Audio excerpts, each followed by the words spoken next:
కొద్ది నిమిషాలు వాక్యాన్ని ధ్యానం చేసుకుందాం. ప్రకటన గ్రంథము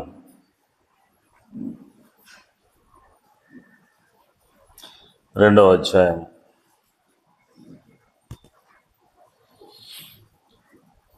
1వ వచనం. ఎఫెసులో ఉన్న సంఘపు దూతకు ఇలాగు వ్రాయము, 7 నక్షత్రములు తన కుడి చేత పట్టుకొని 7 దీప స్తంభముల మధ్య సంచరించువాడు చెప్పు సంగతులేమనగా, నీ క్రియలను, నీ కష్టమును, నీ సహనమును నేను ఎరుగుదును. అలానే 2వ అధ్యాయంలోని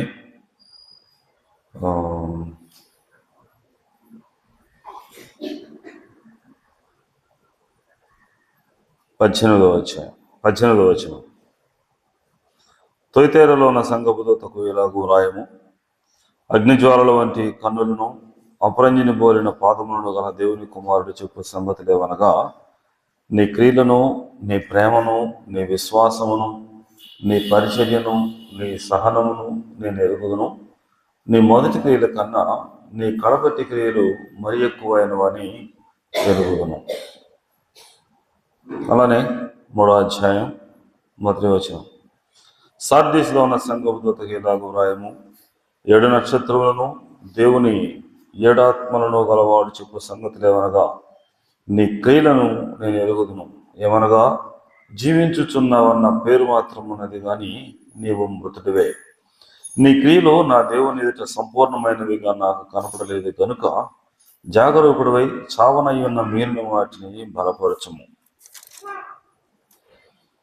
అలానే 3వ అధ్యాయం 7వ వచనం. ఫిలదెల్ఫియాలో ఉన్న సంఘపు దూతకు ఇలాగు రాయము, దావీదు తాళపు చెవి కలిగి ఎవడనూ వేయలేకుండా తీయవాడును, ఎవడనూ తీయలేకుండా వేయవాడునైనా సత్యస్వరూపియగు పరిశుద్ధుడు చెప్పు సంగతులేవనగా, నీ క్రియలను నేను ఎరుగుదును. నీకున్న శక్తి కొంచెమైనను నీవు నా వాక్యమును గైకొని నా నామము ఎరుగనలేదు. ఇదిగో, తలుపు నీ ఎదుట తీసి ఉంచి ఉన్నాను, దానిని ఎవడను వేయనేరుడు. 14వ వచనం. లవోదికలో ఉన్న సంఘపు దూతకు ఇలాగు వ్రాయము, ఆమె నన్ను వాడును, నమ్మకమైన సత్యసాక్షియు, దేవుని దృష్టికి ఆది అయిన వాడు చెప్పు సంగతులేవనగా, నీ క్రియలను నేను ఎరుగుదును. నీవు చల్లగానైనను వెచ్చగానైనను లేవు, నీవు చల్లగానైనను వెచ్చగానైనను ఉండిన మేలు. నువ్వు వెచ్చగానైనను చల్లగానైనను ఉండక నులివెచ్చనగా ఉన్నావు గనుక నేను నిన్ను నా నోట నుండి ఉమివేయను ఉద్దేశించుచున్నాను. చిన్న ప్రార్థన చేసుకుందాం. సర్వశక్తి మిగిలిన కనికరము పరలోకపు తండ్రి, మహోన్నతుడు అయిన మా నాయన, మీకే స్తుతులు స్తోత్రాలు చెల్లిస్తున్నాం. ఉదయకాలపు ఆరాధనలో మీరు చేసిన సహాయం అంతటిని బట్టి స్తోత్రం. నేను 2024 సంవత్సరంలో చివరి పునరుద్ధాన దినంలో నాయన ప్రభా, మీరు మమ్మల్ని చేర్చి మిమ్మల్ని ఘనముగా ఆరాధించుటకు సహాయం దయచేశారు. ఎవరైనా అయోగ్యముగా బల్లలో పాల్పంపులు పొందితే, అన్యమనస్కంగా ఇది దేవుని యొక్క శరీరము, మా ప్రభు యొక్క శరీరం రక్తం అని యోచించగా వివేచన లేక పాల్గొని ఉంటే దయతో మమ్మల్ని క్షమించమని వేడుకుంటున్నాం. క్షమించే దేవుడు, క్షమించుటకు సిద్ధ మనసు కలిగిన దేవుడు నాయన. నీ అందు నేను నమ్మి నీ అందు విశ్వాసం నుంచి ప్రార్థన చేస్తూ ఉంటుండగా తగిన సహాయం దయచేయండి. ఈ సంవత్సరంలో మీరు చేసిన ఆశ్చర్యకార్యాలన్నింటిని బట్టి మేము అనర్హులమైన ఇంత గొప్ప మందిరాన్ని మీరు మాకు ఇచ్చిన దానిని బట్టి స్తోత్రాలు. ఒక ఆశ్చర్యకార్యంలో నేను పాలు పంపులు పొంది విశ్వాసంలో బలపడే భాగ్యాన్ని మీరు మాకు దయచేశారు తండ్రి, స్తోత్రాలు. పురికొల్పబడే భాగ్యాన్ని మీరు మాకు దయచేశారు. నువ్వు ఆశ్చర్యకార్యాలు చేయగలిగిన దేవుడు మరి మమ్మల్ని స్తుతిస్తూ ఉన్నాం. చదువుకున్న ప్రవచనం బట్టి ప్రార్థన చేస్తున్నాం. హీరణమ్మ గురించి పాల్గొనాటికి మేము పాల్గొనికి వస్తున్నాం తండ్రి. తనకు తెలిసిన, తనకు జరిగిన కష్టం మీకు తెలుసు, ఉంటున్న ఇబ్బంది మీకు తెలుస్తున్నాయన మీకు ప్రార్థన చేస్తున్నాం. మీ దాసరాన్ని జ్ఞాపకం చేసుకోండి నాన్న. స్వీటీని నాన్న అత్తడిని కూడా జ్ఞాపకం చేసుకొని మీరు నూతన కార్యాలు జరిగించమని వేడుకుంటున్నాం. వాళ్ళ ఉద్యోగ విషయంలో తగిన సహాయం దయచేయండి నాయన. ప్రభా కుటుంబ గారి విషయం ప్రార్థన చేస్తున్నాం. వారి నిరీక్షణ నీవే. తనకు జరిగిన అన్యాయం మీకు తెలుసు. మేము ఆ శక్తులు కేవలం మీ మీద ఆధారపడినవా? మేము ఆ శక్తుల మీద కానీ మేము మీద నీవు కూడా ఆసక్తులు కాదు. ఆశ్చర్యరీతిగా కార్యం జరిగించే దేవుడు తండ్రి. ఆయన కుటుంబ విషయంలో నాయన తన భర్త ద్వారా తనకు న్యాయంగా రావాల్సిన నాయన ప్రభావ దాని విషయమై నీ పాద దగ్గర అనేక సంవత్సరాలుగా మొరపెడుతున్నాం. నాయన తగిన సహాయం అనుగ్రహించాలి. దేవరాజు ఇష్టం బట్టి కుటుంబాన్ని బట్టి స్తోత్రాలు. నాయన ప్రభావ మరి మనోహరికి ఉద్యోగం రావాలని ఆశపడతా ఉన్నాం. నాయన మీరే తగిన సహాయం అనుగ్రహించండి. గవర్నమెంట్ నుంచి రోజు బెనిఫిట్స్ విషయంలో కూడా తగిన సహాయం దయచేయండి. స్వరూపమైన సిస్టర్ విషయంలో నేను మీరు పాప విషయంలో ప్రార్థించగా మీరు చేసిన కార్యాలను బట్టి స్తోత్రాలు.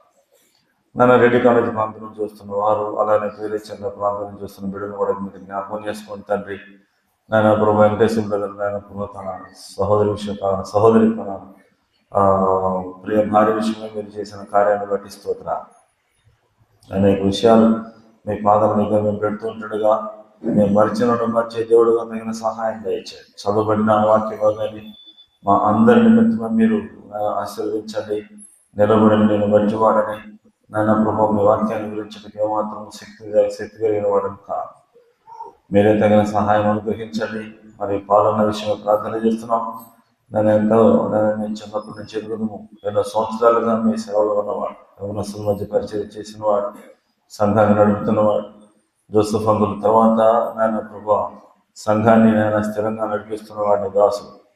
మీ దాసులు ఆరోగ్య విషయంలో ప్రార్థన చేస్తున్నాం. మరి సర్జరీ చక్కగా జరిగించారు. 3 స్టంట్లు వేశారని తెలిసింది. కొంత కష్టమైన పని. మీ దాసులు పూర్ణ స్వస్థతను వాయిచేయండి. ఆయన బిడ్డల వివాహ విషయంలో, స్థానిక సంఘ విషయంలో మీరే తగిన కార్యాన్ని జరిగించుకోమని వేడుకుంటూ మా ప్రభువును మా రక్షకుడైన యేసుక్రీస్తు నామమున స్తుతించి వేడుకొని ప్రార్థన చేస్తున్నాము తండ్రి. యేసుక్రీస్తు నామమున మీ అందరికీ వందనాలండి.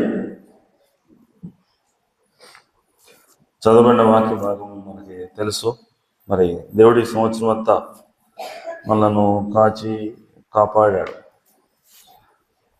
మరొక నూతన సంవత్సరానికి సహోదరుడు మరి జేమ్స్ ప్రకటించినట్టుగా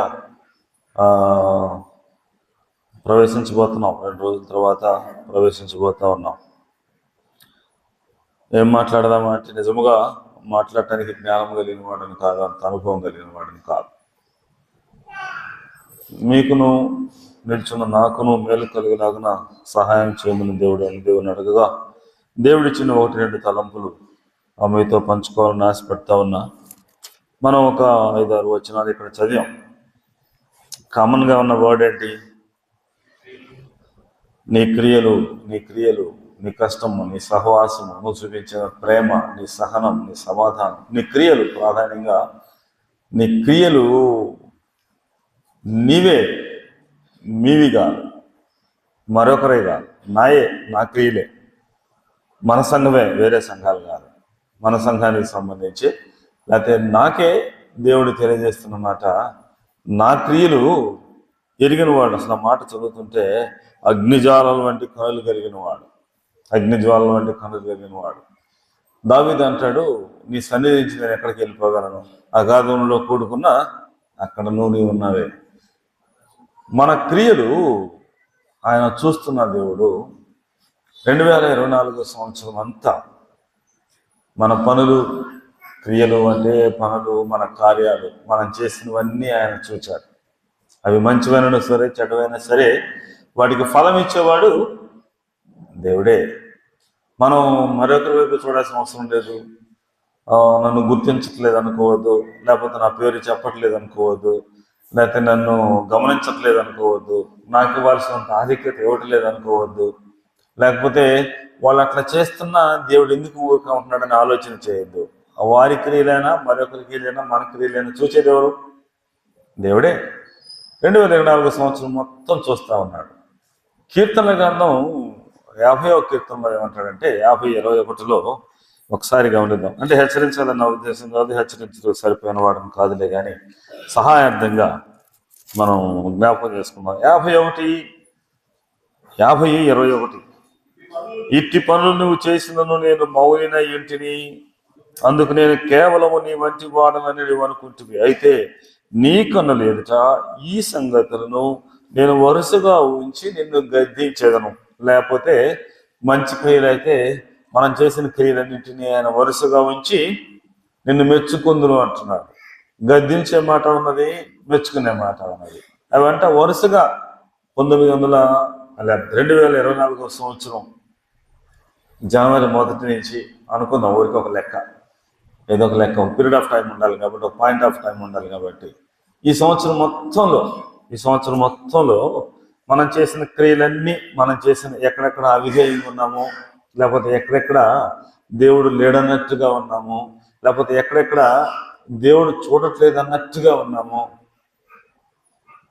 దేవుడు చూసినా చేయకపోయినా చూడకపోయినా ఇది విశ్వాసకి తగినది అని మనం చేసిన మంచి పనులు, ఆరాధనకు సమయానికి వచ్చినది, ఆరాధన శ్రద్ధగా చేసినది, కోడికలలో పాలు పంపులు పొందినది, అతిథులకు ఆతిథ్యం ఇచ్చినది, మనం చేసిన ధర్మకార్యాలు, ప్రభు పనికై మన శక్తి కొలది అంటాడు. నువ్వు నీ శక్తికి మించి ఇచ్చినది నేను చూశాను అంటున్నాడు. చూసింది ఎవరు? దేవుడే. కాలు పట్టాలు ఇచ్చావా, లేకపోతే మెడలో గొలుసులు ఇచ్చావా, లేకపోతే ఎక్కడ అప్పు తీసుకొని ఇచ్చావా, లేకపోతే వేరే వాళ్ళ దగ్గర, ఇవన్నీ నేనే అన్ని చూస్తున్నాను కాబట్టి చెప్తున్నా. ఇప్పుడు నేను చెప్పేవన్నీ నిజాలే, నిజంగా మన సంఘ నిర్మాణాలు, మందిర నిర్మాణం జరిగినాయి.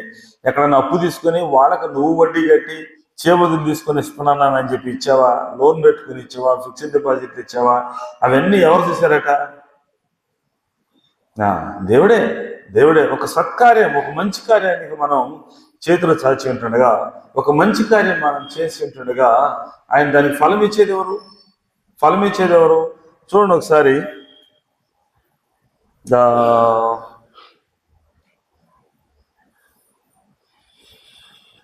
ఎఫ్సీలు రాసిన పత్రిక 6వ అధ్యాయం 8వ వచనం. 6వ అధ్యాయం ఎఫ్సీలు రాసిన పత్రిక 6వ అధ్యాయం. ఎవరిస్తారు ఫలం?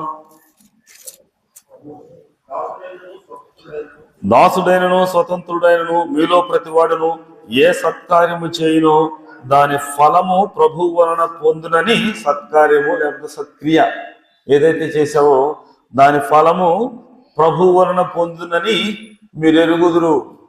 మనకు ఫలం ఇచ్చేది ఎవరు? దేవుడే. దేవుడిచ్చే ఫలాలు ఎట్లా ఉంటాయి?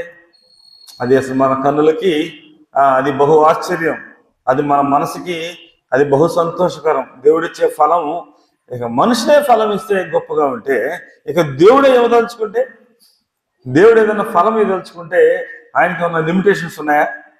ఒకవేళ నేను నా బిడ్డలకి ఏమన్నా ఫలం ఇవ్వాలనుకుంటే, నువ్వు నీ బిడ్డలకి ఏమన్నా ఫలం ఇవ్వాలనుకుంటే, దేర్ ఆర్ సమ్ లిమిటేషన్స్,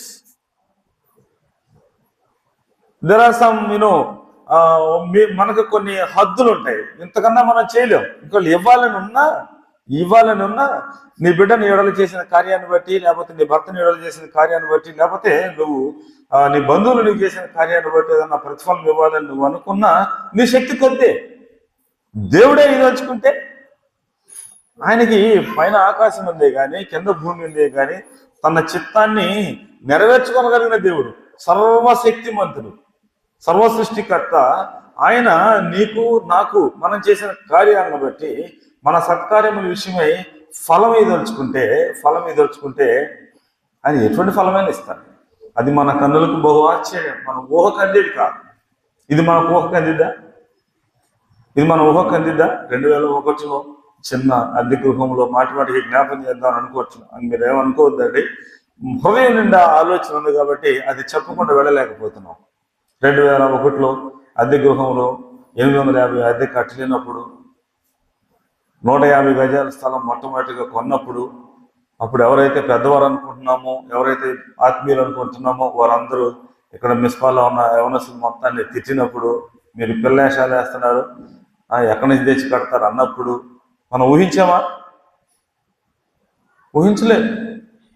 150 గజాలు కొన్నామా? 220 గజాలు కొన్నామా? 430 గజాలు కొన్నామా? 531 గజం కొన్నామా? ఎవరన్నా ఊహించారా? 17 లక్షలతో ప్రారంభించినప్పుడు 1,17,00,000 ఖర్చు పెట్టినప్పుడు మన ఊహకు అందేదేనా? ఏమాత్రం అందేది కాదు. దేవుడు ఫలం ఎదుర్చుకుంటే మన సహన, మన ప్రేమ,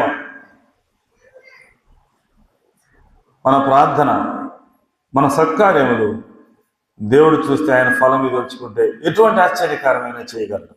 ప్రియమైన సహోదరులారా, మన సత్క్రియలకు మన కార్యాలకు ఫలం ఇచ్చేది దేవుడే, మన క్రియలను చూసేది దేవుడే. అందుకనే పుట్టింటి వాళ్ళు ఎవరు లేకపోయినా, బంధువులు ఎవరు లేకపోయినా, దూరదేశమైనా, ఎవరు చూడకపోయినా అప్పటికి దేవుడు అన్యాయం చేసినట్టుగా ఉన్న యోసేపు క్రియలు ఎలా ఉన్నాయి? ఇంతటి దుష్కార్యము ఆ దేవుని ఎదుట నేను ఎట్లు చేయదును. అక్కడ తెలిసిన వాళ్ళు ఎవరు లేరు. దేవుడు కళ్ళు చూపించాడు. అందరూ దండం పెడుతున్నట్టుగా, సాగిలు పడ్డట్టుగా, తల్లిదండ్రులతో సహా సాగిలు పడుతున్నట్టుగా, ఒక మంచి గొప్ప నిన్నేదో గొప్పవాడిగా చేస్తానని ఇచ్చాడు. చివర జరిగింది ఏంటి? అన్నదమ్ముల చేత కొట్టబడ్డాడు, గోతిలో వేయబడ్డాడు, చివరికి దాసుడిగా అమ్మబడ్డాడు. దాసుడిగా అమ్మితే ఇష్టం వచ్చినట్లుగా దాసుడు చేసేయచ్చు. చంపేసిన కేసు లేదు, కొట్టిన కేసు లేదు. అటువంటి అప్పట్లో ఉన్న దాసత్వం అట్లా ఉండేది. దాసుడిగా అమ్మబడ్డాడు. మంచి చేయకపోతే ఆ పొతిఫర్ భార్యను నిందేసింది, జైల్లో పెట్టబడ్డాడు. ఇన్ని కష్టాలు, ఇన్ని సంవత్సరాలు అనుభవిస్తూ కూడా దేవుడిని నిందించలేదు. మనకు 2 రోజులు చాలు. నాకైతే ఒక 4 రోజులు చాలు. ఏదన్నా ఒక కార్యం జరిగిందని ఈయన దేవుడు ఎటు చేశాడు, ఎంత ప్రార్థన చేసాం, మా పాప ట్రాన్స్ఫర్ గురించి ఎంత ప్రార్థన చేసాం, ఎన్నిసార్లు ఇచ్చాము, ఎంతగా మొదలు పెట్టాను. దేవుడు ఏంటి ఇట్లా చేశాడు? నిష్ఠలు పెడుతున్నాం నా మట్టుకు నేనే. మనం శరీరంలో ఉన్నాం కాబట్టి.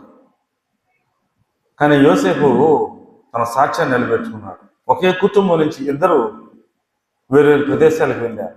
యోధా తండ్రి నుంచి ఒకే కుటుంబంలో పెరిగినాడు, ఒకే తల్లిదండ్రుల దగ్గర పెరిగిన వాడు. యోధా తన సాక్ష్యాన్ని కోల్పోయాడు. అదే కుటుంబం నుంచి వెళ్ళిన యోసేపు తన సాక్ష్యాన్ని కాపాడుకున్నాడు. సాక్ష్యాన్ని కోల్పోయిన వాడు చెడ్డగా చూపించబడ్డాడు బైబిల్ గ్రంథంలో. తదుపరి దేవుడు అతన్ని క్షమించుకున్నాడు. సాక్ష్యాన్ని నిలబెట్టుకున్న యోసేపుని దేవుడు ఆ ఐగుప్తు మొత్తానికి ప్రధానిగా మన క్రియలకు ఫలం ఇచ్చే దేవుడు మనకు తోడుగా ఉన్నాడు. మనం ఎఫ్సీలు రాసిన పత్రిక 2:3-10 కనుక చూస్తే, ఒకవేళ మనం ఏదైనా మంచి కార్యాలు చేస్తున్నామా, మనం హెచ్చించుకునే అవసరం లేదు. 2వ అధ్యాయంలోనే 10వ చూస్తే, మరియు వాటి యందు మనం నడుచుకుని వల్లని దేవుడు ముందుగా సిద్ధపరిచిన సత్క్రియలు చేయుటకై, మనం ఏమేమి సత్క్రియలు చేయాలో, మనం ఏమి కార్యాలు చేయాలో దేవుడు ముందుగా సిద్ధపరిచిన సత్క్రియలు చేయుటకై మనము క్రీస్తు యేసునందు సృష్టించబడిన వారమై ఆయన చేసిన పని అయి ఉన్నాము. ఒక మంచి కార్యం, ఒక సత్కార్యం, ఒక సత్క్రియ చేయడానికి అదేదో మన గొప్పతనం కాదు. అది చేయాలని దేవుడే మనల్ని సృష్టించాడు. అసలు దేవుడు మనల్ని రక్షించింది ఎందుకు? దేవుడు మనల్ని తిరిగి జన్మ అనుభవించింది ఎందుకు? దేవుడు మనల్ని సంఘంలో ఉంచింది ఎందుకు? నేనేదో చేసేసానని నేను గొప్పగా అనుకోవద్దులే, కానీ అది నువ్వు చేయాలని దేవుని చిత్తమై ఉన్నది, దేవుని కృపై ఉన్నది. దేవుని నామానికి సమస్త మహిమ ఘనత ప్రభావాలు ఆరోపిస్తున్నాం. ఎందుకంటే ఒకవేళ ఏదైనా 2 లక్షలు ఇచ్చారా, 3 లక్షలు ఇచ్చారా, లేకపోతే ఒళ్ళంతా శ్రమ పెట్టేట్టుగా పనిచేసి అనారోగ్యం పాలయ్యారా, అది మన గొప్పతనం కాదు. ఆ పని చేయాలని చెప్పింది ఎవరు? ఆ పని చేయాలని మనల్ని సృష్టించింది ఎవడు? దేవుడే మనం ఏ సత్కార్యం చేయాలో, ఏ క్రియ చేయాలో తానే ముందుగా సిద్ధపరిచే కార్యాలను మనకు అప్పగించి, ఏమన్నా పని చేయాలనుకున్నాడు, చేయకూడదని నేనైనా తర్షీషు వాడెక్కినా కుదిరి పని కాదు. దేవుడు చేయాలనుకున్నాడు.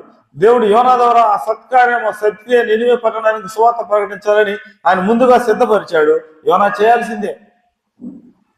చేయాల్సిందే. ఒకవేళ దేవుడు నీ ద్వారా జరిగించాల్సిన సంఘంలోనైనా, కుటుంబంలోనైనా, సమాజంలోనైనా, ఎక్కడైనా సరే మన ద్వారా జరిగించాల్సిన సత్క్రియ చేయటానికి మనం వెనకడిగేస్తే ఏం జరుగుద్ది? ఓయి నిద్రపోతా. గొప్ప దైవజనుడండి. 3 దినాలు నడిచేంత పట్టణం అది. 3 దినాలు అంటే దినానికి సుమారుగా ఒక 20 కిలోమీటర్లు, 15 కిలోమీటర్లు నడుస్తామంటే 50-60 కిలోమీటర్లు నడిచే పట్టణం నినివే పట్టణం. ఆ పట్టణంలో ఒకరోజు ప్రకటిస్తే చాలు ఎంత బలంగా ప్రకటించాడో పట్టణం అంతా రక్షించబడింది. నెహెమ్యా గ్రంథంలో, లేకపోతే నినివే పట్టణాన్ని గురించి మనం ఆమోస్ గ్రంథంలో వాటిలో చూడగలం. చాలా చెడ్డ క్రియలు చేసిందేలే కానీ అతని ద్వారా సువార్త ప్రకటన చేయాలని దేవుడు నిర్ణయించాడు. ఆ సత్కార్యం చేయాలని దేవుడు నిర్ణయించాడు. యోనా చేయగా ఆ పట్టణాన్ని దేవుడు రక్షించినట్లుగా చేస్తున్నాం. దేవుడు ఒకవేళ నా ద్వారా, నీ ద్వారా ఏదైనా సత్కార్యం చేసినా దానికి ఫలం ఇచ్చేది దేవుడే. ఆ కార్యం చేయమని మనల్ని నిర్ణయించిన వాడు దేవుడే. దేవుడు నిర్ణయించగా మన కన్నులు మూసుకుంటే, మన దేవుని స్వరాన్ని మన చెవులు మూసుకుంటే, లేకపోతే నాకు అది కావాలి కదా, ఇది కావాలి కదా అని ఏవేవో వంకలు చెప్పుకొని దేవుని సత్కార్యంలో పాలు పంపులు పొందకపోతే జాగ్రత్త, దేవుడు క్షమిస్తాడు. దేవుడు క్షమిస్తాడు. కానీ మనం పొందవలసిన అవమానాలు ఖచ్చితంగా మనం ఏమైనా అవమానించబడ్డట్టుగా. ప్రియమైన సహోదరి సహోదరుల, ఉదయకాల సమయంలో సత్క్రియలు ఎంతో ఆసక్తి కలిగిన జనులను గురించి మనం ఆలోచన చేస్తున్నాం. సత్క్రియలు చేసేవారు ఎవరు? దేవుని ప్రజలే. ఆ సత్క్రియలు చేయటానికి దేవుడు మనం జ్ఞాపకం చేసుకుంటున్నాం. సత్క్రియలు చేత అలంకరించుకున్న స్త్రీలను మనం చూస్తున్నాం. ఇక్కడ సహోదరులు ఎక్కువ మంది ఉన్నారు. దోర్కా సత్క్రియలు చేయగా ఆమె చేసిన కార్యాలు ఆ సమాజంలో గుర్తించబడగా దోర్కా చనిపోయినా కానీ వారు ఏం చేశారు? దోర్కా దగ్గరికి ఒకసారి చూద్దాం. మనం అపోస్తల కార్యాలు 9వ అధ్యాయం 36వ వచనంలో దోర్కా గురించి మనం చూడగలం.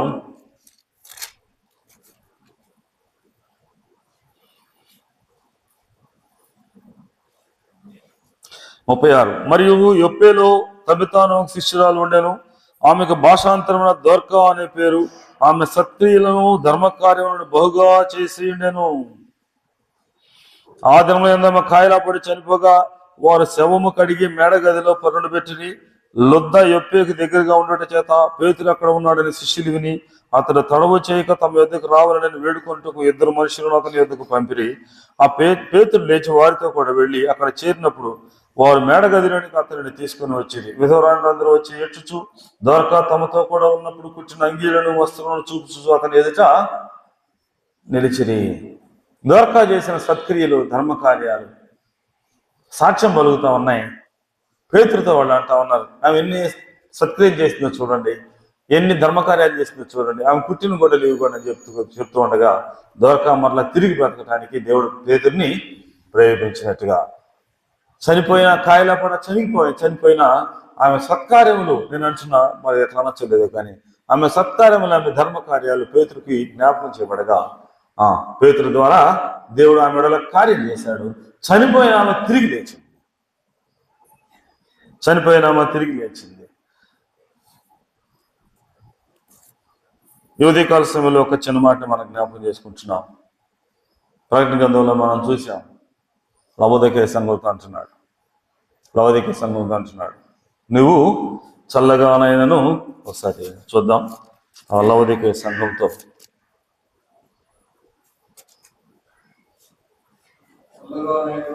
నీ క్రియలు నేను ఎరుగుదును, నీవు చల్లగానైనను వెచ్చగానైనను లేవు, నీవు చల్లగానైనను వెచ్చగానైనను ఉండిన మేలు. ఈ సంవత్సరం అంతా నా ఆత్మీయ జీవితంలో నేను ఒక్కొక్కసారి చాలా బాగా పరిచయం, బాగా వాక్యం చదువుతున్నట్టుగా, లేదా బాగా ప్రార్థన చేసినట్టుగా, రోజుకు ఒకేసారి 50-60 అధ్యాయాలు చదివినట్టుగా, ఒక్కొక్కసారి పూర్తిగా అసలేమీ చేయనట్టుగా, ఆత్మీయంగా దిగజారిపోయినట్టుగా, దిగులు పడ్డట్టుగా. నేనేమంటలేదు కానీ మనందరితో దేవుడు అంటున్నాడు, ఈ సంవత్సరం అంతా చల్లగా ఎంతకాలం ఉన్నావు, వెచ్చగా ఎంతకాలం ఉన్నావు. చల్లగా లేవు, వెచ్చగా లేవు, నులివెచ్చగా ఉన్నావు. మన ఆత్మీయ జీవితాలు నులివెచ్చగా ఉన్నాయి. లోక సంబంధమైన కార్యాల్లో పాలుపంపులు పొందుతున్నాం, దవ్య సంబంధమైన కార్యాల్లో పాలుపంపులు పొందుతున్నాం. మందిరానికి వచ్చినప్పుడు, సంఘంతో కలిసినప్పుడు వెచ్చగా ఉన్నట్టుగా ఉంటున్నాం. నులివెచ్చగా ఉంటే ఈ మాట అంటానికి కొద్దిగా కష్టమే, కానీ ఈ మాట తర్వాత మాట కూడా ఉన్నది. మొదట ఏమన్నాడంటే, నేను నా నోట నుండి నేను భూమి వేయదలుచుకున్నాను అంటున్నాను. తర్వాత ఏమంటున్నాడంటే, నేను తలుపుని వద్దే నిలిచినా, ఇప్పుడైనా మారు మనసు పొందు. ఒక పాయింట్ ఆఫ్ టైం 2024 సంవత్సరంలో నేను చల్లగా ఉన్నాను, వెచ్చగా ఉన్నాను, నిలువెచ్చగా ఉన్నా. ఇప్పుడు ఒక పాయింట్ ఆఫ్ టైం, ఇకనైనా ఈ కొత్త సంవత్సరంలోకి మనం అడుగు పెట్టబోతున్నాం. ఒక నూతన జన్మ, ఒక నూతనమైన నిర్ణయం, ఒక నూతనమైన ఆలోచన, ఒక కొత్త తీర్మానం దేవుని దగ్గర. ప్రభువా అది ఎవరో అనేది కాదు, నీ కుటుంబంలో నీ భర్త లేకపోతే నీ బిడ్డల దగ్గర ఏమి కాదు, మన గదిలోనికి మనం వెళ్ళి చక్కగా, ప్రభువా ఇంతకాలం నీ వాక్యాన్ని నేను నిర్లక్ష్యం చేశా, నా మనసు గద్దిస్తున్నా, ఒప్పిస్తున్నా, ఒప్పుకోవట్లేదు, మారు మనసు పొందలేదు. ఇంతకాలం నేను విశ్వాసిగా ఫలానా సమయంలో నేను, ఎందుకంటే దేవుడు చెప్పకముందు మనమే చెబితే మంచిది. దేవుడు చెబుతాడు. ఇందాక మనం 50 కీర్తనలో చూసాం. వరుసగా పెట్టి ఆయన గద్దించక ముందే, ఆయన చేతిలోనికి పడక ముందే మనమే గదిలోనికి వెళ్ళి 31వ సాయంత్రం లోపు, లేకపోతే ప్రభువా ఈ సమయాల్లో నేనే, నా మట్టుకు నేనే, మీకు చెప్పటం కాదు, నా మట్టుకు నేనే ఇక్కడ నేను నిలువెచ్చగా ఉన్నా, విశ్వాసిని కూడా విశ్వాసి అయినట్టుగా నేను మాట్లాడలేదు. పలానా సందర్భంలో నా భర్త అట్లా మాట్లాడలేదు, నా యజమానుడు, నా ఆఫీసర్స్ ఎదుట నేను అట్లా ప్రవర్తించలేదు, నా ఉద్యోగుల మధ్య, నా ఇరుగు పొరుగు మధ్య నేను అట్లా విశ్వాసంలాగా మాట్లాడలేదు, విశ్వాసంలాగా ప్రవర్తించలేదు. నా నిలువెత్తని జీవితాన్ని దయతో క్షమించి నన్ను నీ నోటి నుంచి ఉమ్మివేద్దయ్యా. నువ్వు వాగ్దానం ఇచ్చావు కదా, మారు మనసు పొందమను అయ్యా. ఇప్పుడైనా ఇక నుంచైనా ఈ నూతన రాబోయే సంవత్సరంలో నేను నిలువెచ్చగా ఉండను. నేను సత్కార్యములను పాలు పంపులు పొందుకుంటా. ఈ సత్కార్యాలకు మనం ఒకరినొకరు మనం మాట్లాడుకోవాలి, పురుకొల్పుకోవాలి. హెబ్రీయులకు రాసిన పత్రికలో అదే మాట అంటాడు. సత్కార్యం విషయమై ఒకరినొకరు 10వ అధ్యాయం చూడండి, 10వ అధ్యాయం 25వ వచనంలో, కొందరు మానుకొనుచున్నట్టుగా సమాజముగా కూడుట మానక, ఈ మాట మనకు వాక్యం అక్కర్లేదు, ఎందుకంటే మనం మాంతనం కాబట్టి. ఎందుకంటే ఇక్కడ సుమారుగా ఇప్పుడు 150 నుంచి 200 మంది దాకా ఉన్నారు, పిల్లా జిల్లాతో సహా కలిపి. ఏమనుకోవద్దు, హెచ్చరించే స్థాయి కలిగిన వాళ్ళం కాదులే, కానీ మీరు పెద్దలుగా మాకు ఇచ్చిన బాధ్యతను బట్టి మాట్లాడాల్సి వస్తూ ఉంది. అంతేగాని మీకన్నా యోగ్యులమని మేము మాట్లాడలేదు.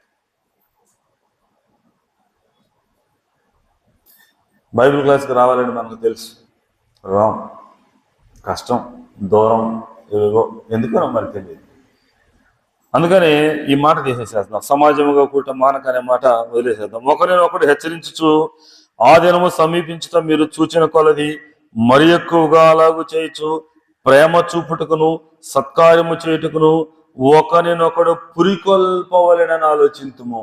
ఒకరినొకడు సత్కార్యము చేయడానికి, మన తోటి వారికి సహాయం చేయడానికి, ఫలానా సహోదరు ఇబ్బందిగా ఉంది, ఫలానా సహోదరుడు ఇబ్బందిగా ఉన్నాడు, లేకపోతే మందిరంలో ఫలానా పని ఉంది, దేవుడు ఎందుకు పద్దాకలు డబ్బులు అడుగుతున్నారు, ఎందుకు ఇట్లా అంటున్నారని అనుకోవద్దండి. ఒక సత్కార్యం, అది కూడా మీకు చూపిస్తా. మందిర నిర్మాణం చేయటం కూడా అది ఒక సత్కార్యం. తోటి సహోదరులను ఆదుకోవటం సత్కార్యం. అనే ధనమును సమకూర్చుకోండి అంటాడు. సత్కార్యం అనే అది ధనం, అది పరలోకములో ఉండే ధనం. అది కూడా మీకు తిమోతి రాసిన 1వ పత్రిక 6వ అధ్యాయం తీనక్కర్లేదు. దాంట్లో సత్కార్యం అనే ధనమును కూర్చుకోండి అంటాడు, ధనమును సంపాదించుకోండి అంటాడు. ఆ ధనములో మీ తోటి వారికి, మీకున్న ధనములో తోటి వారికి పాలివ్వండి అంటాడు. మనకు అవసరమైన సంగతులన్నీ బైబిల్ గ్రంథంలో మనం చదవాలి, ధ్యానపూర్వకంగా చదివితే దేవుడు మాట్లాడతాడు. మన ధనములో మన తోటి వారికి పాలివ్వాలంటాడు. సత్కార్యమైన ధనం సమకూర్చుకోండి అంటాడు. ఈ సత్కార్యములు మనం చేస్తూ ఉంటే మనం చేయాలి. మన తోటి వారిని మనం పురికొల్పాలి. అలా పలానా చోట సమస్య ఉందన్నా మనం వెళదామా, పలానా చోట స్వార్థ ప్రకటించాలన్నా స్వార్థ ప్రకటించడం కూడా ఒక సత్కార్యం. నేను మీకు చూపిస్తా. మందిర నిర్మాణం ఒక సత్కార్యమే, ఆరాధన చేయడం ఒక సత్కార్యం. మనం వరుసగా చూసుకుందాం. ఈ సత్కార్యాల్లో మనం ఒకరినొకరు మనం పురికొల్పుకోవాలి. ఫలాంది చేద్దామా, ఫలానా దగ్గరికి వెళ్దామా, అస్వార్థకు వెళదామా, లేకపోతే తోటి సహోదరి ఇబ్బందిగా ఉంది ఆమెకు సహాయం చేద్దామా, ఫలానా మంచి కార్యం చేద్దామా. ఒకవేళ మీరు అడిగినప్పుడు మీరు వేరే విధంగా ఏమి అనుకోవద్దు. ఇది దేవుని వాక్యానుసారంగా నడుస్తున్నాం. సత్కార్యం చేయడానికి మనం ఒకరినొకరము మాటి ఏంటి అన్న పద్దాకలు కూడికి రమ్మంటాడు, ఏటి ఎక్కడ నుంచి న్యాయం నుంచి రావాలి, ఆ పక్కన ఉన్నాడు కూడా మమ్మల్ని అడుగుతాడు. ఒక 2 సంవత్సరాల క్రితం, 2 సంవత్సరాల నుంచి ఆ మాట విషయం ప్రార్థన చేస్తున్నాను. ఒక సహోదరుడికి బ్రదరు శ్యామ్ బ్రదరే నా ముందే అన్నాడు, బ్రదరు మీరు మందిరానికి రండి బ్రదర్ అంటే, మీ మందిరానికి వచ్చేవాడు ముందు చూసుకోండి అయ్యా బాబు, తర్వాత నేను వస్తా. శ్యామ్ చేసిన తప్పుగా ఒక సత్కార్యం, మందిరానికి రమ్మంటూ ఉండేది సత్కార్యం, రక్షించబడడం మారు మనసు పొందడం సత్కార్యం. ఆ సత్కార్యం చేయడానికి ఆ సహోదరుడు అడిగితే ఆ సహోదరుడు చెప్పింది కూడా కరెక్టే. ఎందుకంటే ఆ సహోదరుడి ఇంట్లో నుంచి ఆయన భార్య లేకపోతే ఏమో మనకేం తెలియదు, ఆయన ఎవరిని చూసి అన్నాడు, ముందు నీ మందిరానికి వచ్చామని సరి చూసుకోవా, తర్వాత నేను వస్తాను అన్నాడు. 2 సంవత్సరాల నుంచి ఆ మాట ఎప్పుడు ప్రార్థనకు వచ్చామో ముళ్ళలో కూర్చుకుంటుంది. ఏదబ్బా ఇట్లా అనబడ్డామ్మా, ఏందబ్బా ఎట్లా అంటున్నాడు ఈయన, దీని గురించి ఇంకా ప్రార్థన చేయాలి. కనీసం మందిరానికి వచ్చేవాడు,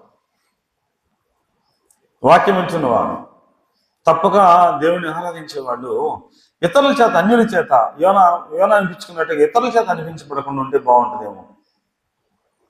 ప్రార్థించే విషయంలో, వాక్యం చదివే విషయంలో, సత్కార్యం చేసే విషయంలో, సహవాస కూడికలకు వచ్చే విషయంలో, అన్ని విషయాల్లో ఈ సంవత్సరం మనం ఎక్కడ తగ్గిపోయాము. కనీసం వచ్చే సంవత్సరం అన్నా నీ మందిరానికి వచ్చేవాళ్ళు సరిగ్గా చూసుకోయాని నీ ఇంటిలో వారు, లేకపోతే నీ ఇంటి పక్కన వాళ్ళు అనకుండా ఉంటే బాగుంది. వాళ్ళు అట్లా ఉంటే మేము మళ్ళీ ఎంతవరకు మళ్ళీ అక్కడ మందిరానికి రమ్మని చెప్పలేదు. ఏం చెప్తాం? చెప్పామనుకో, నీ మందిరానికి వచ్చేవాళ్ళు అట్టున్నారు ఇట్టున్నారు అంటాడు. అట్లా అనకూడదు. యెహోవా ఉత్తముడని రుచి చూసి తెలుసుకోమన్నాడు. మనంతట మనం దేవుడు ఉత్తముడని యేసుక్రీస్తు ఇక్కడ ప్రకటించబడుతున్న యేసుక్రీస్తునే చూడాలి కానీ ఇక్కడికి వస్తున్న పెద్దలు, వాళ్ళలో ఉన్న లోపాలు, సహోదరులు, లేకపోతే మన ఇంట్లో మన భార్య భర్త వాళ్ళ గురించి మన మాట్లాడమని ఎక్కడే చెప్పలేదు. బైబిల్ గ్రంథంలో యెహోవా ఉత్తముడని మనమే తెలుసుకోవాలి. ఆయన ఎంత ఉత్తమమైన వాడు, ఆయన ఎంత ప్రేమ కలిగిన వాడు.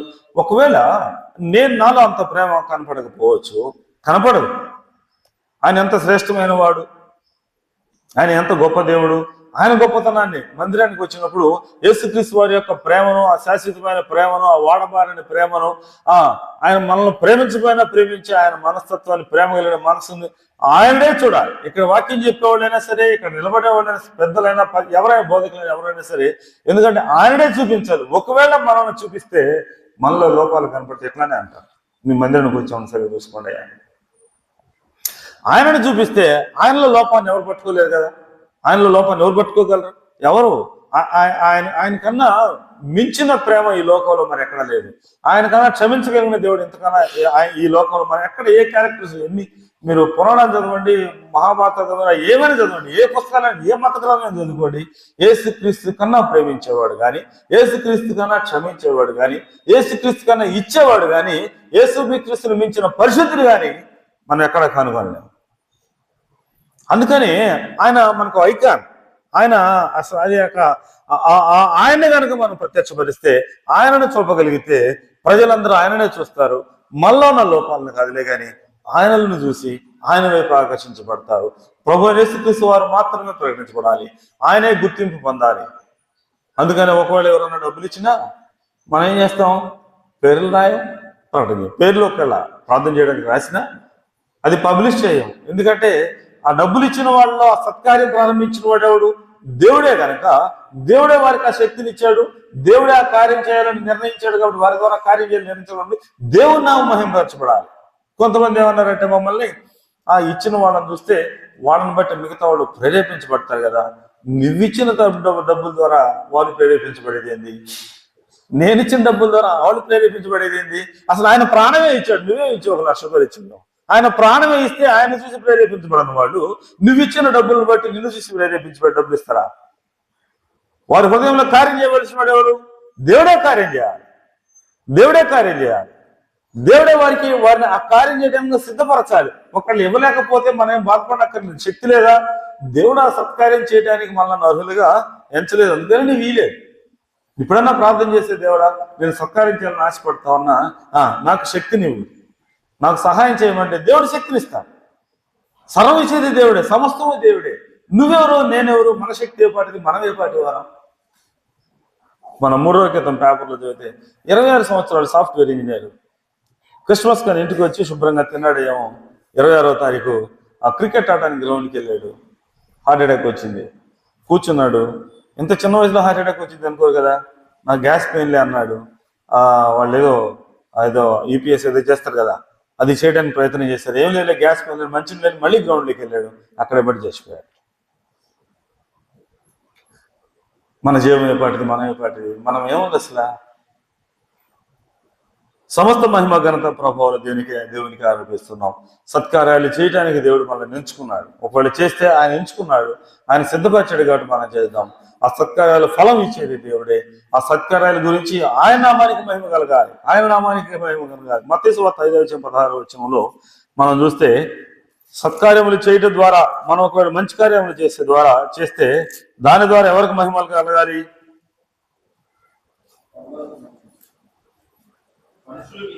మనుషులు మీ సత్క్రియలు చూసి పరలోకమందున్న మీ తండ్రిని మహిమపరిచినట్లుగా వారి ఎదుట మీ వెలుగు ప్రకాశింపనీయుడి. ఒకవేళ నువ్వేమైనా సత్కార్యం చేస్తే మనుషులు ఇంత కార్యం చేయడానికి దేవుడు శక్తినిచ్చాడు, దేవుడు వీరిని సిద్ధపరిచాడు, అని దేవుని నామానికి మహిమ కలగాలి కానీ మన నామానికి మహిమ కలగడానికి అవసరం లేదు. ఒకవేళ దేవునికి రావాల్సిన మహిమను కనుక అది నీకు ఆపాదించుకుంటే, నాకు ఆపాదించుకుంటే హేరోదు సంగతి మనకు తెలుసు. హేరోదు ప్రసంగానికి కూర్చున్నాడు, చక్కగా పెద్ద స్వరంతో నేను మాట్లాడేట్టుగా పెద్ద స్వరంతో స్పష్టంగా మాట్లాడాడు. వాళ్ళకి వచ్చిన వాళ్ళకి ఆయనతో అవసరం ఉంది. మనల్ని పొగిడే వాళ్ళందరూ మనతో ఏదైనా ఫలం ఆశించి పొగిడేవాళ్ళే కానీ హృదయపూర్వకంగా ఎవరు పొగడరు. నువ్వు బాగా పాట పాడుతున్నావన్నా, నువ్వు బాగా వాక్యం చెప్పేవన్నా అది అంతా ఒట్టిదే, మాయ. వారు ఏం చేశారంటే అతను పొగుడుతూ ఉన్నారు, ఇది దైవ స్వరమే కానీ మరొకటి కాదంటారు హేరోదుని. హేరోదుకి ఏం జరిగింది? హేరోదు ఏమన్నది? అయ్యా అట్లా అన్నదయ్యా, దయచేసి దేవుని శిక్షకు నన్ను గురి చేయద్దయ్యా, మీరు నన్ను అట్లా అన్నది, నా స్వరం కాదు, అది దేవుని స్వరం, నిజంగా దేవుని స్వరమే, దేవుడే మాట్లాడిచ్చాడు, దేవుని నామానికి మహిమ అని హేరోదు అన్నట్టు హేరోదు బతికేవాడు. మనందరికీ బుద్ధి బోధ కలగటం కోసం హేరోదు అది దేవుని నామాన్ని హెచ్చించకపోవటం వల్ల హేరోదుకి ఏం జరిగింది? అక్కడే పురుగులు పడి చచ్చిపోయాడు. దేవుని వాక్యంలో కొన్ని మాటలు కఠినంగా ఉన్నా అవి మనం అంగీకరించాలి. బర్నబా, పౌలు వారి ఎదుట, అన్యుల ఎదుట వారు కార్యాలు చేశారు. వారు ఏం చేశారంటే జుపతి అని పేరు పెట్టి హెర్మే అని పేరు, ఇద్దరికి చెరొక పేరు పెట్టి వారికి ఎడ్లను వధించి వారిని పూజ చేయాలని వారికి దండలేసి చేయడానికి మొదలు పెట్టారు. ఏం చేశాడు పౌలు, బర్నబాలు ఏం చేశారు? వాళ్ళు తమ వస్త్రములు చించుకొని ప్రజల మధ్యలోనికి వెళ్ళి, మేము మీ వంటి వారమే, దేవునికి రావాల్సిన ఘనత మాకు ఆపాదించి మమ్మల్ని శిక్షపరిచే దయచేసి మీకు దండం పెడుతున్నాం అమ్మా, అయ్యా మీకు దండం పెడతాం, మీరు నన్ను పొగుడుతున్నారా, మీరు మమ్మల్ని పొగుడుతున్నారా, దేవదూతలు అనుకుంటున్నారా, ఇంకోటి మీకు దండం పెడతా, నన్ను నా కుటుంబాన్ని శిక్షకు గురి చేయదు. ఇది చేసిన వాడు దేవుడే. ప్రజల్లోనికి మధ్య వెళ్ళి ఇది చేసింది దేవుడు అని చెప్పడం కోసం వారు బహుప్రయాసపడ్డారట. దేవుని నామానికి మహిమ ఘనత ప్రభావాలు, మనం చేసిన సత్కార్యాలు, ఆ సత్కార్యములు చేయడానికి దేవుడు మనం నిర్ణయించుకున్నాడు. ఆ ఫలం ఇచ్చేది దేవుడే. ఆ సత్క్రియ చేయటం వల్ల రావాల్సిన మహిమ ఘనత ఎవరికి రావాలి? మలాకి గ్రంథంలో అంటాడు, నేను యజమానుని అయితే నాకు రావాల్సిన ఘనత ఏమో అని అంటున్నాడు. మీకు మీ సంఘానికి మీరు ఆపాదించుకుంటున్నారా? ఈ ఘనత రావాల్సింది నాకు. మిస్పా స్థానిక సంఘం ఎంత పెద్ద మందిరం కట్టింది, వారి మధ్య ఉన్న ఐక్యత చాలా గొప్పది అని అంటున్నారా? అయ్యా, ఐక్యత దయచేసిన వాడు దేవుడే, ఆ ఓర్చుకునే మనసు ఇచ్చిన వాడు దేవుడే, ఆ శక్తిని ఇచ్చిన వాడు దేవుడే. 17 లక్షల నుంచి మొదలు పెట్టుకొని 2,17,00,000 ఖర్చు పెట్టాం. ఏమనుకుంటున్నారు మేము అని నేను అనుకుంటే జాగ్రత్తగా ఉండాలి. ఈ కార్యం చేసిన వాడు దేవుడే. దేవుడు కార్యం చేస్తూ ఉంటుండగా ఆయన కృపలో, ఆయన దయను బట్టి, ఆయన కృపను బట్టి ఆయన మనల్ని ఆ కార్యంలో ఉంచాడు. ఎందుకు ఉంచాడంటే మనం అతిశయించడానికి కాదులే కానీ దాని ద్వారా మనం పురికొల్పబడాలి. దాని ద్వారా విశ్వాసంలో దేవుడు ఎంత కార్యం చేస్తూ ఉంటుండగా మన సంఘంలో మనకున్న ఈ 200 మందికి ఆ కార్యాన్ని స్పష్టంగా చూడే భాగ్యం దేవుడు ఇచ్చాడు. ఆ కార్యాన్ని చూస్తూ ఉంటుండగా ఈ కార్యం చేసిన దేవుడు ఇంకెంత కార్యమైనా చేస్తాడని విశ్వాసంలో మనం బలపడడానికి ఈ అనుభవంలో నుంచి వ్యతిరేహాలు వాళ్ళు యోహాను పత్రిక రాస్తూ మేము ఏదైతే చూసామో, ఏదైతే మా చేతితో తాకి చూసామో, ఏదైతే నేను అనుభవించానో దానినే మీకు రాస్తాను అంటాడు. మన భవిష్యత్ జీవితంలో ఏదైతే స్పష్టంగా మిస్పాల కార్యం చేశామో, 15 సంవత్సరాల తర్వాత పిల్లలు పుట్టిన వాళ్ళు ఉన్నారు. ఆశ్చర్యకార్యం దేవుడు చేశాడు. ఇప్పుడు కూడా పిల్లలమే, ఇప్పుడు కూడా ఏమవసరమైన పిల్లలు పడుతున్న వారు పెద్ద వయసు వచ్చినా ఇప్పుడు కూడా వీళ్ళు అనుభవంలో పిల్లలే అని మమ్మల్ని అంటూ ఉండగా, దేవుడు మనల్ని అంటూ ఉండగా చిన్న మిస్పా ఏముంది, వారికి ఏమనుభవం ఉంది, ఏముంది అక్కడ అనుభవం కలిగిన వాళ్ళు ఎవరున్నారు అంటూనే దేవుడు చేసిన కార్యాన్ని బట్టి దేవుడిని స్తుతిస్తూ ఉంటాడుగా ఆయనకే మహిమ ఘనత ప్రభావాలు మనం ఆరోపిస్తాం. 2-3 విషయాలు సత్కార్యం గురించి ఇంకా చాలా ఎంత విషయాలైనా విస్తరించి మాట్లాడుకోవచ్చు. 10 నిమిషాల్లో నేను ముగించడానికి ప్రయత్నం చేస్తాను. ఆదికాండం 4వ అధ్యాయం 7వ వచనం. నువ్వు సత్క్రియ చేసిన ఎడల తలపైకి ఎత్తుకొనవా. ఇక్కడ హేబేలు యొక్క సత్క్రియ గురించి మనం వింటున్నాం. దీని గురించి హెబ్రీయులకు రాసిన పత్రికలో 11వ అధ్యాయంలో ఒక మాట అంటాడు, చూడండి, మనం గమనిద్దాం. 11వ అధ్యాయంలో హేబేలు కయ్యూని కంటే శ్రేష్టమైన బలి దేవునికి అర్పించెను. శ్రేష్టమైన ఆరాధన అనుకుందాం. శ్రేష్టమైన ఆరాధన, సిద్ధపాటు కలిగిన ఆరాధన. హేబేలు పరిగెత్తాడు, మందలోనికి వెళ్ళాడు, శ్రేష్టమైన వాటిని తీసుకున్నాడు, శ్రేష్టమైన వాటిని అప్పగించాడు, బలి అర్పించాడు. అందుకని దేవుడు అంగీకరించాడు, హేబేలు బలిని అంగీకరించాడు. మన ఆరాధనలో దేవుడు అంగీకరిస్తాడు. ఎప్పుడంటే శ్రద్ధగా, హడావుడిగా, రొట్టె ముందుకు వచ్చేసింది, వెనక కూడా వచ్చేసింది, పరిగెత్తుకొచ్చి కూర్చుని చేసే, అది విమర్శించాలని నా ఉద్దేశం కాదులే. కానీ మనం సత్కార్యం చేయడానికి పురుకొల్పుకోవాలిగా మాత్రమే చెప్తున్నాను, హెచ్చరించాలని కాదు, విమర్శించాలని దయచేసి ఏమనుకో, దండం పెడుతున్నాను మీకు. విమర్శించాలని కాదు, ఒక సత్కార్యం శ్రద్ధగా దేవుని ఎదురు దేవుని విషయంలో సత్కార్యం చేయటం, అది మనం హెబ్రీ రాసిన పత్రిక 10వ అధ్యాయంలో చూసినట్టుగా అది ఒక సత్కార్యం పురుకొల్పుకోవాలి. కాబట్టి మనల్ని మనం హడావిడికి చేసే ఆరాధన కాదు, ఒక శ్రేష్టమైన ఆరాధన హేబేలు చేశాడు. ఇక్కడ 10వ అధ్యాయం 11వ అధ్యాయంలో చూస్తే ఎందుకు హేబేలు అంత శ్రేష్టమైన ఆరాధన చేశాడంటే, మనం చూడండి 10వ అధ్యాయం 34వ వచనంలో మనల్ని ఒక స్వాస్థ్యం తీసుకెళ్ళిపోతున్నాడు ఆయన. 11వ అధ్యాయం 34వ వచనం, 10వ అధ్యాయం 34లో, ఎలాగనగా మీరు ఖైదులో ఉన్న వారిని కరుణించి మీకు మరి శ్రేష్టమైనది స్థిరమైన స్వాస్థ్యం ఉన్నదని ఎరిగి. మనం ఏ స్వాస్థ్యం పొందుకోపోతున్నాం? ఒక శ్రేష్టమైన స్వాస్థ్యం, ఒక శ్రేష్టమైన స్వాస్థ్యం. ఇప్పుడు స్వాస్థ్యం అంటే పిల్లలకి మన తర్వాత మనం పిల్లలకి ఇచ్చేది ఆ స్వాస్థ్యం. దేవుడు మన కొరకు ఆ ఒక శ్రేష్టమైన స్వాస్థ్యం. ఇప్పుడు నా పిల్లలకి నేను ఒక శ్రేష్టమైన స్వాస్థ్యం ఇవ్వాలనుకుంటున్నా, లేకపోతే ఒక ఆస్తి ఇవ్వదలుచుకుంటున్నా, రోడ్డు పోటీ ఉన్న స్థలం లేకపోతే మరొకటి ఏదో ఇస్తే అది శ్రేష్టమైనది అయిద్దా? మా నాన్న కొనకబ్బాయి ఎటువంటిది కొన్నాడు రా నాయన, అమ్ముకోవాలంటే ఉంచుకోలేము, అమ్ముకోవాలంటే అమ్ముకోలేము. ఏం స్వాస్థ్యం ఇచ్చాడయ్యా అని మనల గురించి మన పిల్లలు అనుకుంటారులేము. కానీ దేవుడు మనకు ఒక శ్రేష్టమైన స్వాస్థ్యం. అక్కడ మన ధనానికి చెమ్మిట కొట్టదు, అక్కడ అది పాడయ్యేది కాదు, అది దొంగలు దొంగిలించేది కాదు. ఒక శ్రేష్టమైన స్వాస్థ్యం, శ్రేష్టమైన పునాది, ఒక శ్రేష్టమైన దేశానికి. మనం 11వ అధ్యాయం 16వ వచనంలో చూస్తే అయితే వారు మరి శ్రేష్టమైన దేశమును, ఒక శ్రేష్టమైన నూతన యెరూషలేముకి మనం వెళ్ళబోయే దేశం శ్రేష్టమైన దేశం, మనం పొందుకోబోయే స్వాస్థ్యం శ్రేష్టమైన స్వాస్థ్యం, మనం పొందుకోబోయే పునరుద్ధానం శ్రేష్టమైన పునరుద్ధానం. 11వ అధ్యాయం 35వ వచనం చూస్తే స్త్రీలు మృతులైన తమ వారిని పునరుద్ధానం వల్ల మరలా పొందిరి, కొందరైతే మరి శ్రేష్టమైన పునరుద్ధానమును, మరి శ్రేష్టమైన దేశము, మరి శ్రేష్టమైన పునరుద్ధానం. ఈ పునరుద్ధానం ఎవరికన్నా వచ్చిందా? మనకన్నా ముందు, యేసుక్రీస్తుకు ముందు ఎవరికి లేదు. గొప్ప గొప్ప రాజులు ఉండొచ్చు, నెబుకద్నెజరు లాంటి గొప్ప రాజులు ఉండొచ్చు, దావీదు అంటే గొప్ప రాజు ఉండొచ్చు, లేకపోతే బాగా జ్ఞానం కలిగిన సొలొమోను, వారు ఎవరికైనా సరే ఈ పునరుద్ధానం గురించి నిరీక్షణ మనకి ఇచ్చినట్టుగా దేవుడికి ఎవరు ఇవ్వలేదు. అందుకని మనం చేసే ఆరాధన అది శ్రేష్టమైన ఆరాధనగా ఉండాలి. హేబేలు ఆరాధన శ్రేష్టమైన ఆరాధన, ఇది ఒక సత్క్రియ.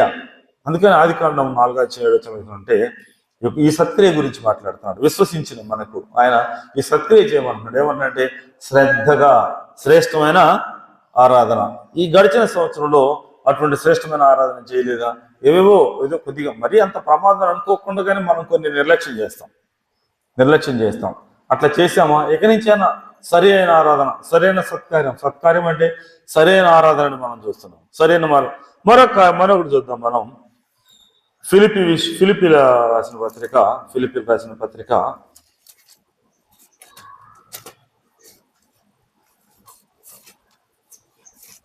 1వ అధ్యాయం 34వ వచనం. క్షమించండి, 1వ అధ్యాయం 3-4 వచనాలు. మొదటి నుండి ఇది వరకు సువార్త విషయంలో మీరు నాతో పాలువారై ఉండట చూచి మీలో ఈ సత్క్రియను ఆరంభించిన వాడు యేసుక్రీస్తు దినం వరకు దానిని కొనసాగించిన రూఢిగా నమ్ముచున్నాను. మొదటిగా మనం ఆరాధన యొక్క సత్క్రియ, దాన్ని శ్రద్ధగా చేద్దాం, ఈ సత్క్రియ చేద్దాం. రెండవదిగా మనం చూస్తున్నాం సువార్తలో మీలో ఈ సత్క్రియ ప్రారంభించిన వాడు క్రీస్తు దినం వరకు దాన్ని కొనసాగించిన. సువార్త విషయంలో మనం పాలుగారమై ఉందాం. సువార్త ప్రకటించే విషయంలో భారం కలిగి ఉందాం. సువార్త మనం పోయినసారి రవిచంద్ర శేఖర్ గారు చెప్తుంటే విన్నాం. రాజమండ్రి ప్రాంతంలో సత్యం బ్రదర్ సువార్త ప్రకటిస్తుంటే వచ్చి ఇక్కడ కొడితే రాజమండ్రి అమలాపురం ఏరియాలో బాగా ఎక్కడ చూసినా కనీసం 40-50% క్రైస్తవులు ఉండే ప్రాంతాల్లో కూడా ఇటువంటి భయంకరమైన పరిస్థితి జరుగుతుంది. ఇక్కడ గట్టిగా కొడితే చెవుల నుంచి రక్తం వచ్చేసిందట. అంతకు ముందు రోజే వారితో మేము తెనాల్లో ఆన్లైన్ ట్రైన్లో పాల్గొని పొందాం. ఆయన చెప్పిన మాటలను బట్టి నా మటుకు నేను పురికొల్పబడ్డా. ఎందుకంటే నగరం నగరం మండలంలో ఆయన మైక్ పెట్టుకొని పెద్దగా చేయటం కాకుండా నోటితోనే, మైక్ లేకుండా నోటితోనే అభ్యంతరాలు వస్తున్నాయని ఒక నలుగురిని ఎంట పెట్టుకొని ట్రాక్స్ మంచి పెట్టుకుంటా నోటితోనే పెద్ద పెద్దగా పాటలు పాడుకుంటా ఆయన వాక్యం చెబుతూ ఉన్నాడు. చాలా నేను పురికొల్పబడ్డా, ఎంత చక్కగా చేశారు, ఎంత చక్కగా చేస్తున్నారు, ఇది ఒక మంచి ఐడియా. ఆ మరుసటి రోజే అమలాపురం పంతులు కొట్టారు. మనకు శ్రమలు వస్తున్నాయంటే అయ్యి సాతాను భయపడుతున్నాడు అనమాట. ఈ సత్క్రియ మనం ప్రారంభిద్దాం. ఇప్పటి వరకు మనం పాల్గొలేమో, ఇప్పటి వరకు మనం ఆలోచించిన స్వార్థ విషయంలో స్వార్థ ప్రకటన చేద్దాం. కనీసం స్వార్థ ప్రకటించే వారి విషయంలో మనం పాలు పంపులు పొందుదాం. ఈ సత్క్రియ, మరో సత్క్రియ గురించి మనం చూసి ముగించుకుందాం. నెహెమ్యా గ్రంథం 2వ అధ్యాయం 18వ వచనం. నెహెమ్యా గ్రంథం 2వ అధ్యాయం. ఇదిగాక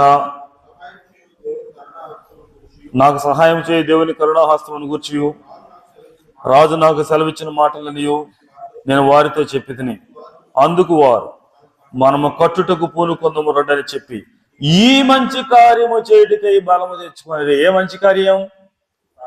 ప్రాకారాలు కూలిపోయినాయి. నెహెమ్యా వరకు నెహెమ్యా చాలా వెరీ కంఫర్టబుల్ కండిషన్. రాజుకు గిన్నెందించే పరిస్థితుల్లో ఉన్నాడు. ఆయనకేం ఫైనాన్షియల్ గా ప్రాబ్లమ్స్ లేవు. కానీ ఆయన గోనె పట్టు కట్టుకొని ఏడ్చి ప్రార్థన చేయగా ఎంతగా దుఃఖించాడంటే, రాజు దగ్గరికి దుఃఖముఖంతో వెళ్ళకూడదని తెలిసి కూడా ఆ దుఃఖముఖాన్ని మానుకోలేదు. అంతగా దుఃఖించాడు నెహెమ్యా. ప్రాకారాలు కట్టబడటం అనేది మంచి కార్యం. ప్రాకారాలు కూలిపోతున్నాయి. ఇందాకే మనం మాట్లాడుకున్నాం. అపోస్తల కార్యాలు 2వ అధ్యాయం 42వ వచనం. అపోస్తల కార్యాలు 2వ అధ్యాయం 42వ వచనం. హెచ్చరించేవాళ్ళు లేరు. వీరు అపోస్తలుల బోధ యందును సహవాసమందును ఒట్టి వెచ్చుట యందును ప్రార్థన చేయటందును ఎడతెగక ఉండిరి. యెరూషలేము ప్రాకారాలు కొట్టబోయబడ్డాయి, కాల్చివేయబడ్డాయి. ప్రాకారం లేకపోతే ఎవరు పడితే వాళ్ళు వస్తారు కదా. ఎవరు పడితే వచ్చి యెరూషలేముకి నష్టం కలిగజేస్తారు కదా. ఇవాళ సంఘమే యెరూషలేముగా చెప్పబడుతూ ఉంటుండగా సంఘ సహవాసంలో సంఘానికి 4 ప్రాకారాలు ఇచ్చారు. బోధ, సహవాసం, ప్రార్థన, రొట్టె విచ్చుట. ప్రాకారాలు కొట్టివేయబడుతున్నాయి. దుఃఖం ఉన్నదా? నీ మనసులో నా మనసులో బాధ ఉన్నదా? సహవాస కూడలికి సరిగ్గా రావట్లేదు. ఉపవాస కూడలికి అందరూ రావట్లేదు. ఏవేవో కారణాలు చెప్తున్నారు. విందుకు రండి అంటే ఒకడు ఆ కారణం, ఒకడు ఈ కారణం, ఏవేవో కారణాలు నిజమే. వాడు ఎడ్లు కొన్నాడు నిజమే, తప్పేదే ఉంది. కొత్తగా పెళ్లి చేసుకున్నాడు నిజమే, తప్పేదే ఉంది. కారణాలు చాలా ఉంటాయి. సాతాను చాలా కారణాలు చూపిస్తారు. ప్రాకారాలు కొట్టివేయబడతా ఉన్నాయి. కూలిపోయిన పరిస్థితుల్లో మెస్పస్థానిక సంఘం కూడా ఉన్నది. 2001లో ఇవాళ 200 మంది ఉన్నారని సంతోషపడుతున్నానే కానీ 2001లో రాత్రి పురుషుల ఉపవాస కూడి కంటే చివరికి 3 గంటలకు వచ్చేటప్పటికి 3-4 ఉండేవాడు. ఇవాళ కూడా అదే పరిస్థితి. 2024 సంవత్సరానికి కూడా ఆ 3, ఆ 2, ఆ 4 ఆ ఉపవాస కూడికలో ఆ 10 మంది. 2001లో 2002లో పురుషులు ఉపవాస కూడుకుంటే ఒక 10 మంది కూడుకునేవాడు. ఇవాళ కూడా 10 మంది. నేనేం విమర్శించలేదు. మీకు పనులు లేవు అంటలేదు, మీకు శారీరక శ్రమ లేదు అంటలేదు. అయినా సరే దేవుని కార్యంలో పాలు పంపులు పొందలేమా? సంఘం గురించి ప్రార్థించలేమా? చాలా విషయాలు ప్రార్థన చేస్తున్నాం, నెరవేరట్లేదు. ఎవరు ప్రార్థన చేస్తారు? ఇంకా ఎవరికి ప్రకటన చేశారు? మన సంఘానికి ప్రకటన చేసింది, పిల్లలు ఎవరైనా ప్రకటన చేసింది మనకే కదా. అప్పులు తిట్టలేని ప్రకటన చేసింది మనకే కదా. ఉద్యోగాలు రావట్లేదని చెప్పింది మనకే కదా. ఆరోగ్యం బాగాలేదని చెప్తుంది మనకే కదా. వృద్ధాప్యంలో ఉన్నాం, కదలలేకపోతున్నాం, చిట్టుమట్టి మాటికి చెబుతుంది ఎవరో చెప్తుంది మనకే కదా. మనం తప్ప ఇంకెవరు ప్రార్థన చేస్తారు? మనమే బాధలంటే, మనమే ఇరుకులు అనుకుంటే, మనమేమో అశ్రద్ధ చేస్తే ఇంకెవరు ప్రార్థన చేస్తారు? నువ్వు తప్ప ఇంకెవరు చేస్తారు? నేను తప్ప ఎవరు చేస్తాం? ఈ బాధ్యత నీకు నాకు లేదా? ప్రాకారాలు కూలిపోతున్నాయి. ఈ మంచి కార్యాలు నూతన సంవత్సరంలో ఆయన ప్రార్థన చేద్దాం. మన సొమ్ము, మన ఆస్తి, మన కంఫర్ట్ మనమేనా? మన నిద్ర మనమేనా? తోటి వారి విషయంలో మనం పురికొల్పుకోవద్దా? సహాయం చేయొద్దా? చాలా సంవత్సరాల క్రితం ఒక పాట విన్నా. ఒక గుడ్డాయన పాడాడు. ఈనాడు దేశంలో ఎన్నో దౌర్జన్యాలు సజీవాదహనాలు స్త్రీల మానభంగాలు ఎన్నో గుడులు నేల మొత్తం చేయబడు చూడగా ఎన్నో గుడులు నేల మొత్తం చేయబడు చూడగా తినుటకు త్రాగుటకు ఇది సమయమాయని ఈనాడు నిన్ను కూడా ప్రభు అడుగుచున్నాడు. ఇకనైనా ప్రార్థించమన్నాడు. ఎటు చూచినా యుద్ధ సమాచారాలు, ఎటు చూచినా దోపిడి దౌర్జన్యాలు, చాలా భయంకరమైన పరిస్థితులు మంచి దినాల్లో ఉన్నాయి. నువ్వు నేనే మనకే ఇచ్చాడు దేవుడు ఆ బాధ్యత, ప్రార్థించే బాధ్యత, మొరపెట్టే బాధ్యత మనకే ఇచ్చాడు. మనం ప్రార్థన చేద్దాం, మనం ప్రయాసపడదాం, దేవుడి కార్యం చేస్తాడు. దేవుడి మాటలు మనందరి నిమిత్తమై సరి జ్ఞాపం చేద్దాం. మన కోసం ఆయన ప్రాణం పెట్టాడు, మన కోసం ఆయన తిరిగి లేచాడు.